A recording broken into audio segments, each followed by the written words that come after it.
Ya solamente faltan 20 segundos para las 9 de la mañana y nos visita aquí en la mesa de trabajo de telereportaje el doctor Carlos Mario de la Cruz Gallardo, director de programas preventivos de la Secretaría de Salud.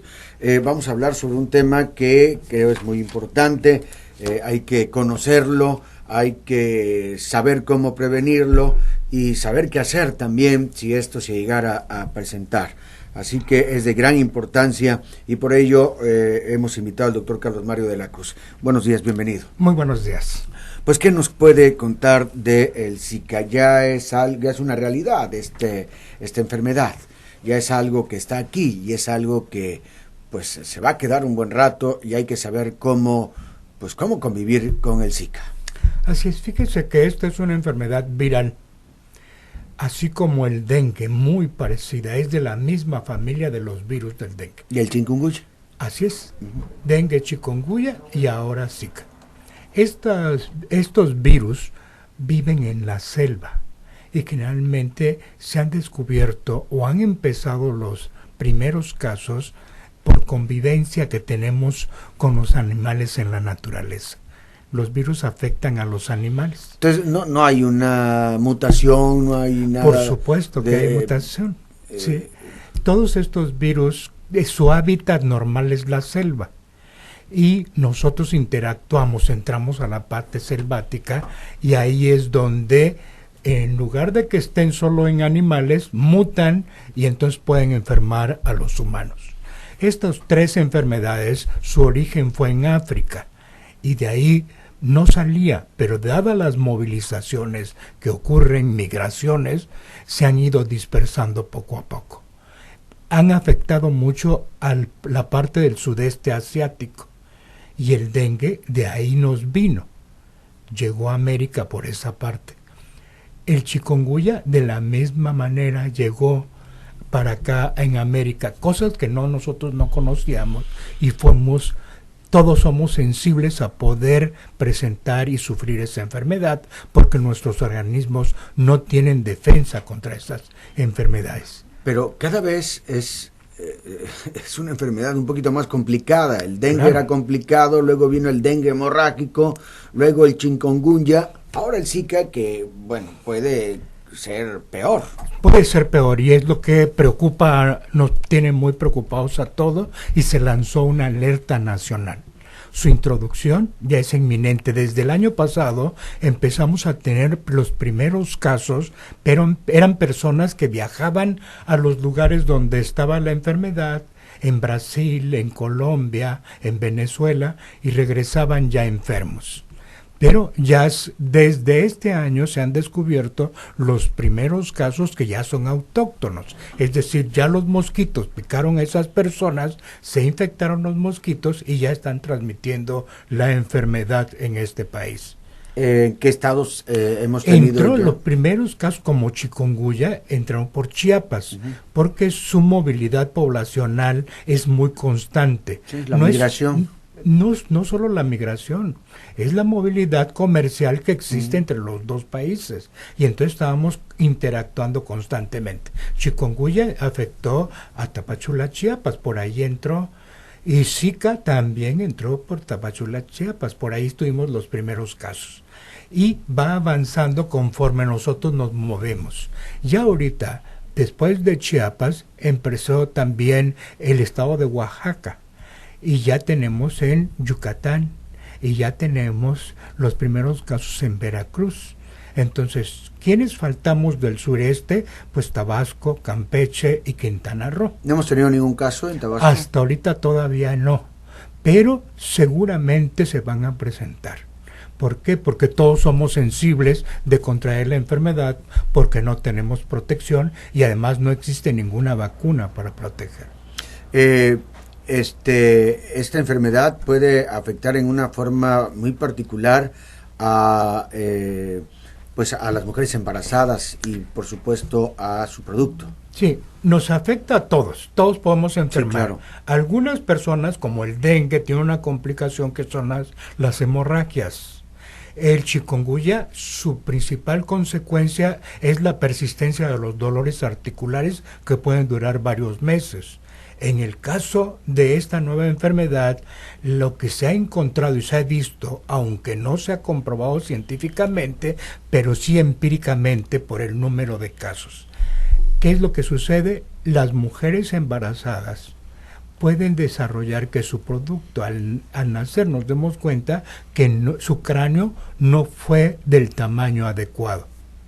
Menos de 31.5 centímetros de circunferencia. Eso le llamamos nosotros médicamente microcefalia. Es decir, la cavidad craneana no se desarrolla del tamaño que tiene que desarrollarse. El cerebro sí se desarrolla, pero como no tiene la cavidad para contenerlo adecuadamente, se comprime. Afecta principalmente la base del cerebro. Y dependiendo lo que dañe, va a ser la sintomatología que va a tener ese niño. ¿Qué puede ser? Desde morir, muchos van a morir y otros van a sobrevivir, pero no por mucho tiempo. ¿Con alguna secuela? Con muchas secuelas, dependiendo de la parte afectada. Para deambular, para expresarse, no saben todavía. Todavía no sabemos, porque a algunos les afecta el sentido del hambre, no les da apetito, y entonces estos van a fallecer muy rápidamente, pero otros va a afectar alguna otra parte que puede ser que sobrevivan, pero van a tener muchas secuelas. Es difícil definir cuál es dengue, cuál es chikungunya, cuál es Zika para las personas normales, o sea, para las personas que no están relacionadas con la medicina. Sí, básicamente las tres enfermedades tienen cosas en común. Uno, la fiebre alta, más de 38.5 grados, que puede llegar hasta 40 grados. El dolor de cabeza, los tres tienen dolor de cabeza. Dolor de las articulaciones, los tres tienen dolores.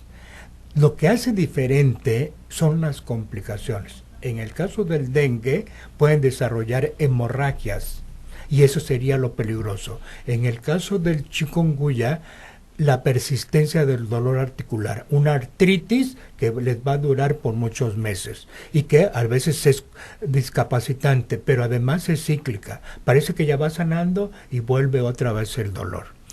Pero lo más peligroso es Zika. Por uno, la complicación no van a sufrirlo todos, pero algunos sí, principalmente parálisis. Todas las personas que lo podemos padecer la enfermedad, pero algunos se van a complicar y van a tener lo que nosotros conocemos como síndrome de Guillain-Barré.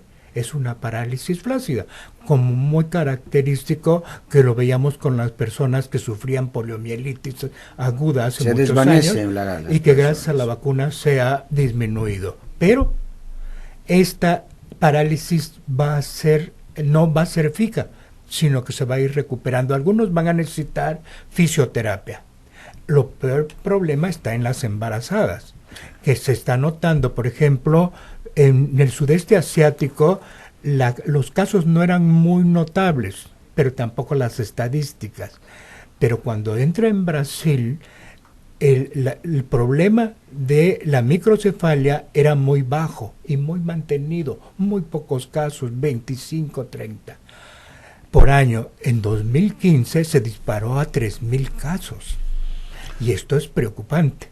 Aunque no se ha demostrado exactamente que sea esa la causa, sí vemos que cuando se les midió si había padecido la enfermedad, por laboratorio se vio que esas mujeres con niños con microcefalia habían padecido Zika. La gente que se siente mal, lo primero que hace, independientemente de lo que tenga, porque no lo sabe, es tomarse una aspirina o un paracetamol o algún analgésico. ¿Qué es lo que tiene que hacer? ¿Qué es lo que hay que recomendarles a la gente? Sí, yo creo que primero es la parte de cómo prevenir que nosotros enfermemos. Lo que se dice es de que las mujeres y todos debemos usar camisas de manga larga. Ahorita que hace una temperatura agradable lo soportamos, pero los demás tiempos pues ya no. Entonces, ¿qué es lo que podemos usar? Repelentes. Pero lo más importante, uno piensa en la protección directa. ¿No puede hacer daño tanto repelente? Por supuesto, algunas cosas, nosotros estamos viendo algunos que son más o menos inocuos que no van a tener ningún problema. Pero lo más importante es saber que el mosquito se reproduce dentro de nuestra propia casa. Y entonces, si tenemos el cuidado, es alejar el mosquito de nuestro ambiente, que ahí es donde enfermamos. Pasa una persona enferma, tenemos mosquitos en la casa, lo pican y después nos pica a nosotros y entonces adquirimos la enfermedad. Fundamentalmente, ese es el trabajo que recomienda la Organización Mundial de la Salud. Mayor limpieza dentro de la casa. Y otra cosa, cuando no tenemos una dotación constante de agua a las 24 horas, entonces tendemos a almacenar el agua y no tapamos los recipientes. Y entonces ahí crece el mosquito en formas muy alarmantes. Entonces hay que tener mucho cuidado también en la protección de los recipientes donde guardamos agua. Bien. Una vez que empiece cualquiera de los síntomas, directamente al centro de salud, ¿no? Por supuesto, y sobre todo las mujeres embarazadas. No a medicarse, no a automedicarse. Desde que se enteren que están embarazadas, deben acudir a su control médico. Todas las mujeres embarazadas. Y el médico va a estar vigilante de cómo se desarrolla. Y si llega a tener alguna enfermedad, ya sea dengue, chikungunya o zika, debe acudir con su médico que le está controlando su embarazo para ver que haga el diagnóstico diferencial y poder tomar las medidas adecuadas. ¿Qué es lo que se tiene que hacer? Un ultrasonido cuando ya están pasando los meses para ver cómo va el desarrollo de ese cerebro del niño. Muy bien. ¿Qué otra cosa quiere agregar, doctor? Solo no debemos automedicarnos, siempre debemos ir con nuestro médico, ya sea de la Secretaría de Salud o de cualquier institución, o si tienen la oportunidad de ir con un médico privado, también estamos tratando de dar toda la información, y en las redes sociales es impresionante la cantidad de difusión que se tiene ahí. Bien, pues doctor, le agradezco mucho su presencia aquí. Esperemos que esto sirva, que la gente primero trate de prevenir con estas medidas que se les han dado, y si llegara a presentarse, pues inmediatamente actuar correctamente, y sobre todo en los embarazos, insistimos. Muchas gracias. Muchísimas gracias a usted. Es el doctor Carlos Mario de la Cruz Gallardo, director de programas preventivos de la Secretaría de Salud. Son las 9:12, vamos a la pausa, regresamos. Ya llegó el Papa Francisco a Roma, pero también abordaremos ya otros temas que tienen